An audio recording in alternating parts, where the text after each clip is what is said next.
As many people know, I've talked about it time and time again, and I've raised this about CAMS. It's for the young people. It's the state-run agency for young people, basically. And I was in it back in the day, back in when I was in first year in secondary school. I had a terrible time. I recommend watching them videos. I'm not going into all the details about it, but I've worked through the system before. I know about it. And the one thing I say before I say anything else is, I think we're failing something for us in terms of giving young people antidepressants and saying go off there and get your antidepressants and that's it.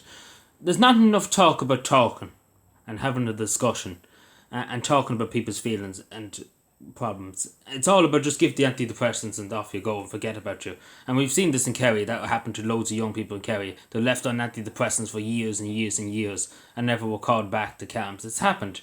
Up and down the country it's failed, particularly here in Cavan, as you know. I've been shouting from the rooftops about it. And the person I blame for this is simple that I blame the Minister for Mental Health is Mary Butler. She's the one to blame for this.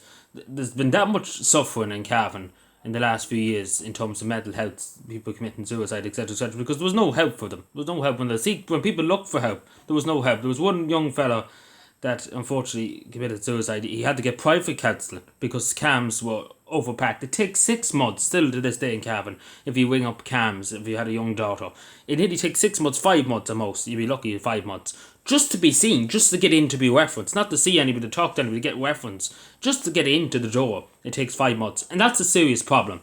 But the main thing I'm talking about when I'm talking about tablets and antidepressants and stuff like that, I think the most important thing is that people discuss their feelings, discuss how they feel, and not just give antidepressants, because that just seems to be the answer. Just give them antidepressants and let them go off and do everything. And that's not the solution. I think the solution is more deeper. We need to have a more focus on well-being and exercise. Exercise is great for your mental health, etc., etc. And the state needs to kind of focus a bit more on improving young people's mental health. Because at this point, it seems like the state is out to destroy people's mental health anyway. Yeah, both adults and teenagers, etc., etc. But there's also other issues that we need to address. We need to kind of get a handle of this because it's a huge thing nowadays and it was forgotten about years ago. Nobody ever talked about it. But particularly as somebody that went through it, I'm very passionate about it. You probably can hear by the way I'm talking. I went through the whole lot of it. I went through the whole lot of it. I went through the whole 9 yards of it, and I might as well be totally honest with it. And I went through them. I'm lucky to still be here today, to be totally honest. But it's something that is killing people. It is slowly killing people. Worry and being afraid at night about tomorrow, and being afraid of stuff. And what I say to people, the most important thing is not to be afraid. Your thoughts can frighten you. It does, even back then, thinking back of the thoughts I had back then, it does frighten you. It does make you be afraid. But the most important thing is not to be afraid. Things can only get better. Nothing can get worse. Things always get better. Tomorrow is a different day. Tomorrow is a better day. You have to always think positive. I know it's such an easy thing to say, but it's a difficult thing. But we need to focus on people's health in terms of schooling, etc., etc.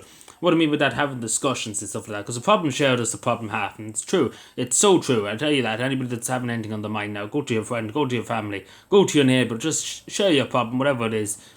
It's a problem halved when you get it off your chest. It generally is, and I mean that. So do that if you are feeling that. But I do think in education terms that we should have well-being classes, more focus on well-being, looking after yourself, how to keep a good, healthy lifestyle.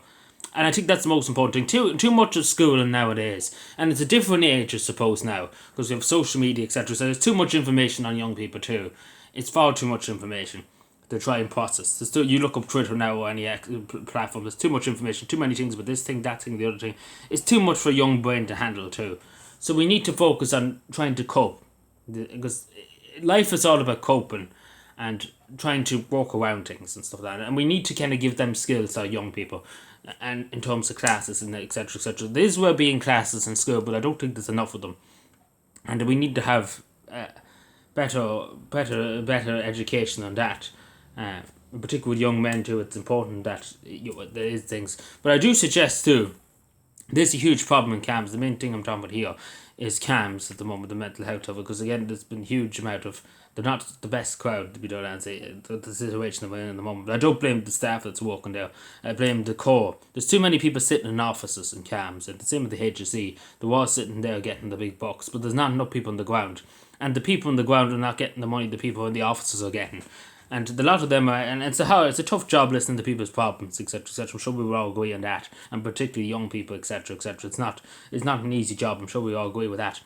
But it's the fact of the matter is there's not enough support there, And I think, and to be totally honest, I don't think people in the Department of Health recognise that it's a far different age now than what it was back years ago, because I think they're just back in the 90s, to be honest, that old style. But we have to just focus on, we have to try and reform CAMHS, get more staff, etc., etc. But how we do that, and this is it's not about we build more buildings, we do this, we do that. The one thing is, if you pay the people, a decent wage, and they stay. I was in Cherry Orchard Hospital, and I just briefly touched on this when I was in first year. And just to say, I think half of the hospital still closed to this day. But it's the Wood Mental Health Unit. There's 2 wards in it. It's a special hospital for people who are mentally disturbed, etc., etc. For young people up until 18, etc., etc. There's 2 wards of it.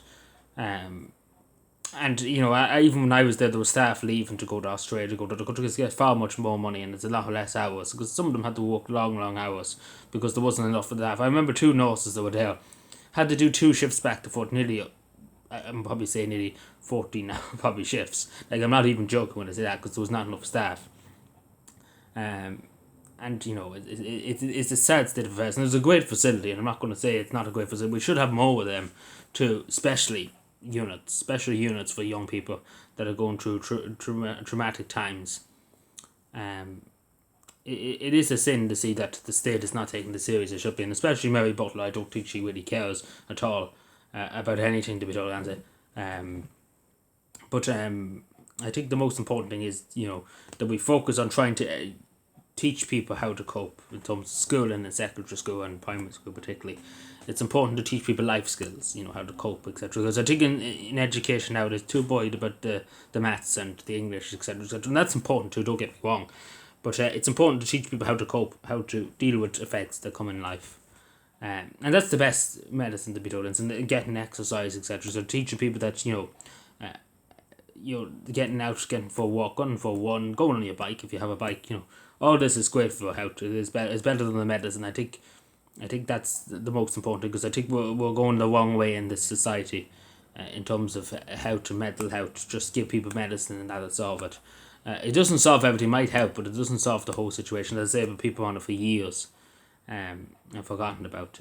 So we need to address this. We do need to work it out, and we need to get it solved, because it's becoming an epidemic in this country in terms of young people on mental health waiting lists, etc., etc. And we're abandoning our young people. That's the sad truth of it. And we need to do more. We have to do better. We deserve better. The young future generations deserve better. And we should, and especially as a state agency too, we deserve to get the best services as possible, because again, the parents are paying for it in their taxes. But yeah, let me know what you take.